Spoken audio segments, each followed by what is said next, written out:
Bonjour à tous, merci de nous rejoindre pour ce nouveau podcast Aurélien Broussal-Derval. Je suis avec JB Morin à Transfert, l'organisme de formation. JB donc, qui est une ressource scientifique et de terrain précieuse pour moi depuis plusieurs années maintenant, vers qui je me tourne assez régulièrement pour parler ou d'entraînement ou de sciences du sport, parce que c'est quelque chose qui lui tient beaucoup à cœur dans sa carrière, de faire le lien entre ces deux univers. Et il le fait assez bien, et ce soir, il va nous parler de cinéma. Exactement. Merci pour l'invitation, encore une fois, Aurélien. On va parler de cinéma parce que le cinéma va être une analogie pour parler en fait d'accès au savoir scientifique par les gens de terrain. Alors, ce n'est pas du tout péjoratif. Les gens de terrain, on va appeler ça les praticiens, c'est-à-dire les entraîneurs, les préparateurs physiques, les étudiants, les kinésithérapeutes, les médecins, les passionnés de sport. Il y a la recherche en sciences du sport d'un côté, il y a le terrain de l'autre. Et en fait, ce concept-là, il ne me va pas du tout. Il manque de pont entre les deux et il manque d'interaction entre les deux. Et donc, la question qu'on va aborder à travers le cinéma, c'est comment un praticien qui n'a pas forcément de formation en sciences du sport peut aller à l'information scientifique. C'est-à-dire comment je fais moi en tant que préparateur physique pour savoir l'actualité de la recherche scientifique sur tel ou tel thème. Avant d'introduire ça avec des questions ou des interactions, une chose importante, à l'heure actuelle, les journaux scientifiques reconnus dans le domaine des sciences du sport, c'est une grosse centaine de journaux différents qui publient tous, chaque jour, chaque mois, des articles scientifiques. On peut estimer globalement qu'il y a 3 à 10 articles scientifiques nouveaux chaque jour dans le domaine des sciences du sport. Et donc ça veut dire qu'il y a de l'info qui est publiée chaque jour, l'info de référence. On vit encore, j'espère pour longtemps, dans un monde où l'info de référence, le savoir de référence, c'est le savoir scientifique. Alors qu'est-ce qu'il nous faut pour aller au cinéma ? Alors pour aller au cinéma, il faut deux choses. Il faut payer pour aller au cinéma et il faut être capable de regarder ou d'écouter les films. Ça, si on transfère ça vers l'article scientifique, puisque la base de l'information scientifique, c'est soit des publications, des articles, des choses qui font 4-5 pages, soit des congrès. Donc il faut aller au congrès où il faut trouver l'article. L'avantage de la littérature scientifique par rapport au cinéma, c'est qu'aujourd'hui, par le biais de sites internet illégaux, mais bon, que tout le monde connaît et pratique, on ne va pas être hypocrite, par le biais du contact avec les auteurs, l'article scientifique est devenu une donnée beaucoup plus accessible pour tout un chacun. Quand moi j'étais en master à Besançon à l'époque en 97-18, la secrétaire du labo recevait les versions papier des journaux tous les mois. Elle photocopiait chaque article, elle nous le mettait dans un dépôt et on devait aller photocopier soi-même l'article. Donc ça veut dire que quand un article était publié qui in fine va m'intéresser, pour l'avoir, il fallait que j'attende un mois, etc. Aujourd'hui, là, si dans 2 secondes, je veux un article scientifique, je prends mon téléphone et j'ai le PDF. Soit de façon légale, soit de façon illégale. Mais j'ai accès à l'info. Donc voilà comment on fait. Ça, c'est le « je vais au cinéma ». Je me rends dans la salle et je m'assieds. C'est vrai qu'on a connu un monde, toi et moi, sans Facebook, sans YouTube évidemment, mais sans Google. Sans Google. Ouais. Et c'est vrai que les moteurs de recherche, à l'époque, d'abord il y avait même sans Internet d'ailleurs, mais même si on remonte à l'époque d'Internet, les moteurs de recherche ne nous permettaient pas d'accéder à l'information qui en plus était plus rare. Ou permettaient, mais mal. Moi à l'époque, quand je voulais un article que je n'avais pas dans mon labo, j'avais une fiche cartonnée. Ceux qui ont déjà vu ce type de fiche se souviendront très bien. C'était une fiche cartonnée dans laquelle j'écrivais à l'auteur en disant « voilà l'article que je veux », je lui envoyais par courrier ou par fax, etc. etc. Donc aujourd'hui, l'info est accessible. Donc ça, c'est l'info à la source, c'est le film. On prend un exemple, tu vas voir ton dernier Scorsese parce que tu adores ça, tu vas au cinéma, tu as l'info à la source. Ça, c'est l'info de base, c'est la publication scientifique. Une info que tu n'as pas, mais que quasiment personne n'a, c'est comment il a fait pour faire son film. D'accord ? Donc tout le monde n'a pas accès au labo pour voir l'étude, le making of. Donc on part de l'info de base, c'est le film.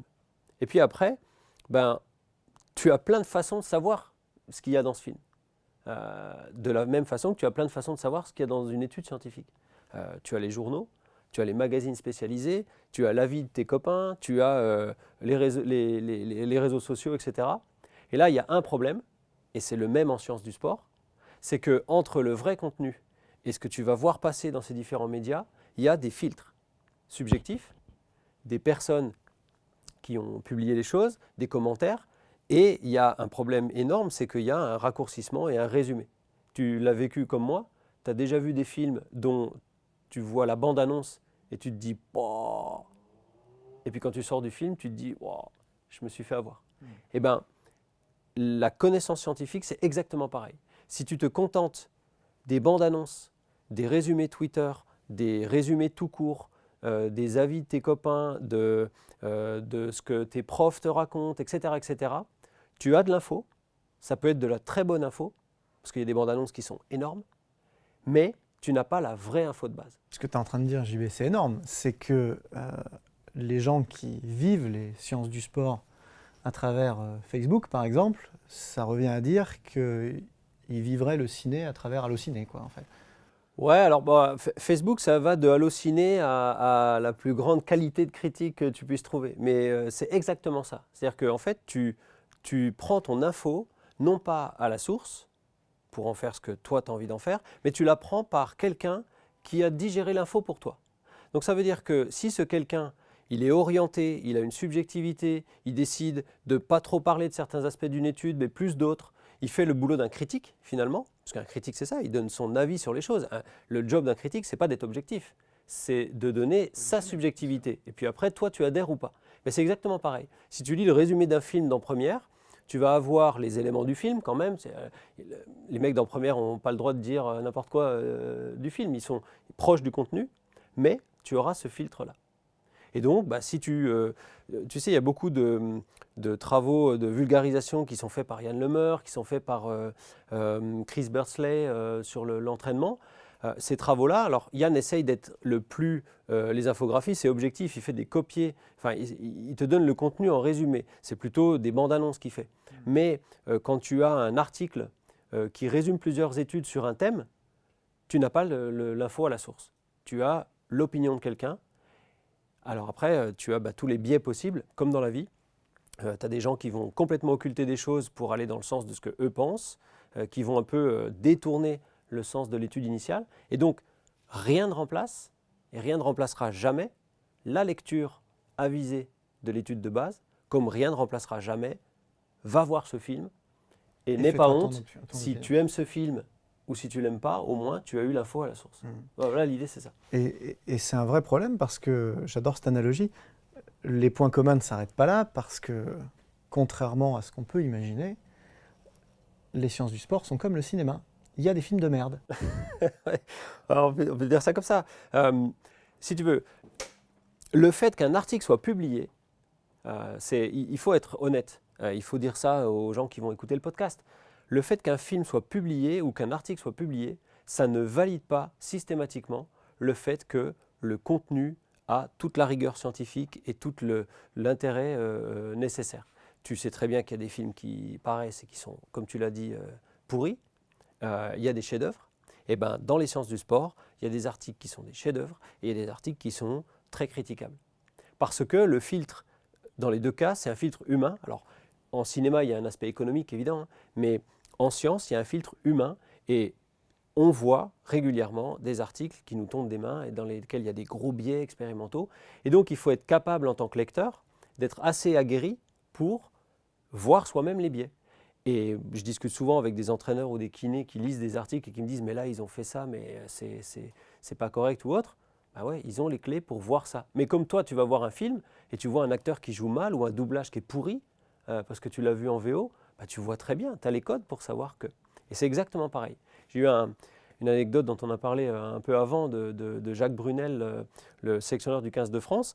Lors de la soutenance d'un de mes étudiants, Bruno Marié, à Marcoussis, on a beaucoup parlé avec Grégory Dupont de la Fédé de foot qui était dans le jury, de qualité scientifique. C'est-à-dire qu'on a demandé à Bruno, dans une de ses publications, de mettre des critères de qualité scientifique aux travaux qu'il utilisait. Et quand on est sorti, Jacques Brunel, il me dit « mais j'imaginais pas qu'il y avait des études scientifiques publiées avec un haut niveau de fiabilité et d'autres avec un bas niveau de fiabilité. » Et je comprends sa surprise, parce qu'on imagine que la science, c'est la référence de base. Et je lui ai dit, en fait, c'est exactement comme dans votre job. Il y a des victoires en rugby d'un haut niveau de jeu, et il y a des victoires en rugby d'un très bas niveau de jeu. Et bien en fait, c'est pareil. La victoire en rugby, c'est comme la publication d'un article, ça ne valide pas tout avec. Il y a même parfois en rugby ou en sport des victoires qui sont truquées à cause d'un arbitrage ou à cause de... en fait, en science, il y a aussi des fraudes. C'est une activité humaine. Donc il y a des fraudes, il y a des articles qui sont expertisés par des copains qui disent oui, ça va se publier. Enfin voilà, on le sait. Et bien exactement comme en sport. Donc il y a beaucoup d'analogies à ce niveau-là. C'est vrai que c'est vraiment important de le dire dans le podcast. D'une part, prenez du recul par rapport aux sciences du sport, parce que ça n'est pas un texte divin.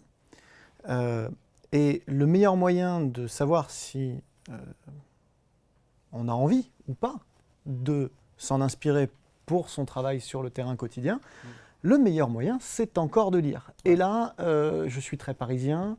Il n'y a pas de film doublé en version française dans la capitale. Il n'y a qu'une seule vraie manière, c'est la VO. Alors c'est très bien, tu vois, l'analogie est vraiment hyper intéressante. Parce que, honnêtement, si vous lisez correctement l'anglais, la langue de la publication scientifique, c'est l'anglais. On est d'accord, on n'est pas d'accord, c'est le jeu. C'est comme ça. Il y a des années, c'était le latin. Peut-être que dans des années, ce sera le mandarin. Bon, c'est l'anglais. Donc, si vous ne lisez pas l'anglais, vous allez être obligé d'aller voir ou d'aller lire les magazines. Vous n'aurez pas accès au cinéma. C'est-à-dire le payer sa place, c'est lire l'anglais. Et c'est un peu une raison qui est pour moi stupide, pour laquelle les pays anglo-saxons ont des pratiques de transfert des sciences vers le terrain plus évoluées et probablement des niveaux sportifs meilleurs. C'est que quand une étude intéressante sort, tu vois, il y a 2 jours, on vient de publier un éditorial qui dit que pour protéger des blessures aux ischios, c'est important de sprinter souvent et le sprint fait partie de la protection. Eh bien, les premiers à lire ça et à sauter dessus, c'est les anglophones. Et donc, si tu es français et que tu vas... Mais il ne faut pas croire, une étude scientifique, c'est très facile à lire. On nous oblige dans notre rédaction à être le plus simple, le plus clair possible. Donc, ce n'est pas un problème de contenu, la difficulté. C'est un putain de problème d'anglais. Et ça, moi, c'est fou. Parce que la barrière, c'est le fait de lire ou pas l'anglais. Ce n'est pas une barrière de connaissance. Si jamais j'avais un logiciel qui traduit instantanément et très bien mes articles du français vers l'anglais, il serait lisible et facilement compréhensible par tous les entraîneurs, quel que soit leur niveau de formation, ou tous les kinés, parce que ce n'est pas compliqué. C'est simplement, c'est quand tu y penses, c'est un problème stupide, dans le fond. Mais c'est un problème. Il y a une dramatisation aussi des sciences. Les sciences payent une forme d'élitisme depuis des années, un petit peu comme le cinéma d'auteur. C'est-à-dire qu'on s'imagine que les sciences, c'est du cinéma d'auteur, donc c'est pas forcément intéressant, c'est pas forcément captivant, c'est pas forcément fun, et c'est pas forcément vrai. Alors ça, si tu veux, c'est quelque chose qui n'a plus lieu dans les sciences du sport. Alors je te dis pas que si tu vas lire des papiers d'ingénierie et de mathématiques, si tu n'es pas du champ des mathématiques, ça va être chaud, hein, tu vas lire les 2 premières phrases. Mais dans les sciences du sport, et dans les sciences médicales au sens large, les articles, on nous oblige à écrire dans un anglais qui est compréhensible par un large public. Donc, on ne peut pas utiliser un jargon qu'il n'y a que 2 ou 3 personnes qui comprennent, on ne peut pas utiliser d'acronymes ou alors on les définit, enfin bref, on fait tout pour que ce soit très lisible. Des revues scientifiques de prestige comme Nature ou Science, à lire, c'est un régal, parce que souvent en plus les gens écrivent très bien, c'est très facile à comprendre. Alors bien sûr, il va y avoir 1 ou 2 outils hyper complexes, 1 ou 2 méthodes hyper complexes, où même moi, je ne vais pas comprendre ce qu'ils ont fait. Mais ce n'est pas ça le problème, parce que je vais comprendre les résultats finaux. Et je vais faire confiance à la méthode en me disant, bon allez, si c'est dans Nature, c'est quand même pas une méthode pourrie. Tu vois l'idée? Donc voilà un peu l'idée, c'est que si tu veux voir l'info à la source, ta barrière, ça va être de lire l'anglais. Et avec les étudiants que je forme en licence ou en master, j'étais un peu utopiste il y a quelques années, je me disais, j'ai vite vu que bon, ils bossent pas, donc ils peuvent pas interagir en anglais, mais le minimum du minimum, et ils en mangent, c'est de comprendre l'anglais écrit. Tu vois, en termes de... je me fiche complètement qu'ils ne puissent pas faire une discussion. La base de la base, c'est comprendre l'anglais écrit. C'est pour ça que je suis un peu feignant, mais souvent mes cours, les diapos sont en anglais, parce que je les réutilise, etc. Et c'est comme tes podcasts. Il y a blablabla et il y a on y va, on se retrousse les manches et on fait les choses. Et quand on fait les choses, ça passe. De toute façon, si ça ne passe pas, on ne les fait pas. Ouais. C'est vrai que ça évolue, cette perception globale par les yeux du terrain des sciences du sport. Mais à l'inverse, les sciences du sport ont beaucoup évolué. On a fait le CSS il y a quelques temps ensemble, hein, tu te rappelles, à Vienne. Ouais. Et on s'était tous les deux, on avait discuté de ça beaucoup. En tout cas, moi j'avais été très étonné par la quantité de conférences extrêmement appliquées au terrain qui étaient développées là-bas. Et on était bien loin de ce que beaucoup d'entraîneurs encore imaginent du chercheur en sciences du sport, où il y a beaucoup d'entraîneurs qui se disent qu'on est encore en train de travailler sur le ras et sur le réflexe myotatique du tendon. Si tu veux, il y a deux choses. Ce qui compte pour moi, hein, la recherche comme je la vois, c'est l'application de la méthode scientifique. C'est-à-dire des questions, des hypothèses, de la méthodologie et de la discussion des résultats.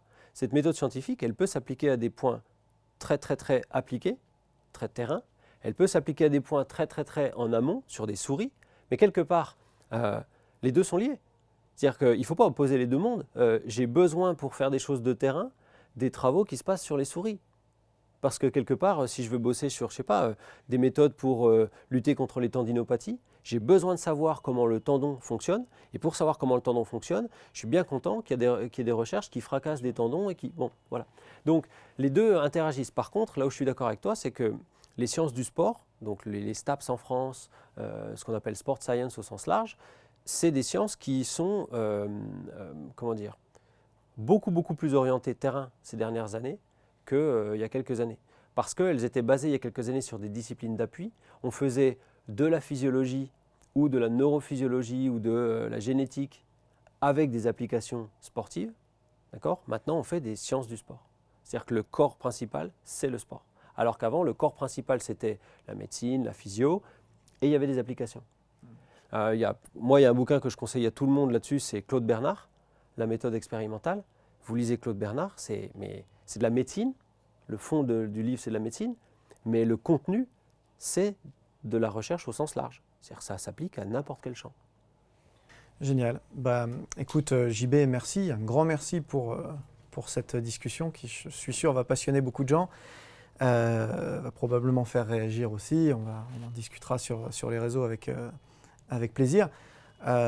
Les messages à ramener à la maison, hein, c'est parler anglais. Lisez systématiquement. Lisez anglais, déjà. Lisez, parlez anglais. Lisez le papier d'origine. Hein, ayez accès à la vraie info et allez au cinéma. Ouais. En VO, s'il vous plaît. Vous pouvez retrouver JB sur Twitter, JB_Morin. Il a aussi un site web. jbmorin.net. Et bien évidemment, vous le croiserez assez régulièrement sur mes réseaux, sur mon site internet, parce que c'est de grande qualité ce qu'il produit et je n'hésite pas à le citer et à le partager. Merci à toi.